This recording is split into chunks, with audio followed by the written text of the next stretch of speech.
week of the Easter season. Of course, we're beginning to wind things down. The Feast of the Ascension is coming Sunday, of course, followed by Pentecost, and then the feasts that celebrate two great mysteries, that of the Trinity and that of the Eucharist and the body and blood of Christ. So we have 4 special Sundays that lie ahead before we return to the ordinary time of the Church's year and the green vestments and so on.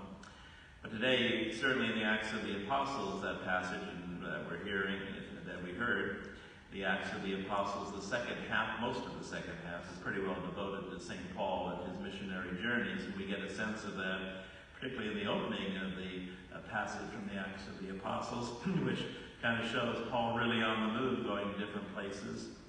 He didn't have the convenient transportation that we take for granted nowadays, of course, so it sounded very swift and easy in a certain sense in that reading, but we know it was a very arduous thing for him to be constantly on the road. He had 3 great missionary journeys to the Eastern Mediterranean, and of course his final missionary journey, which is what took him from Israel to Rome, where he would be martyred. But again, there is that sense of movement. We had yesterday in the first reading the Council of Jerusalem, which settled the first major dispute within the church, and so now Paul was in a certain sense free, since they had recognized that the Gentiles didn't have to follow Jewish customs necessarily.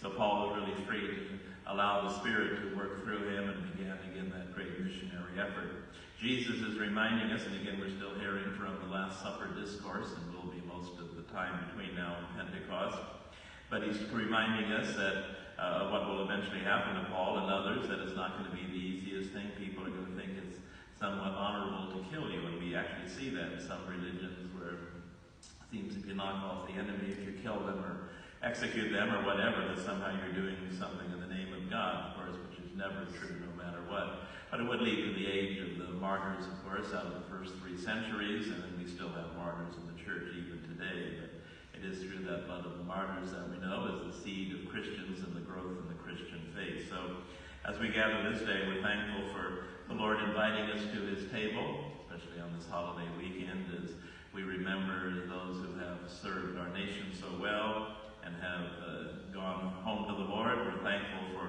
what they have done, certainly in preserving the freedoms that, again, we so often just take for granted.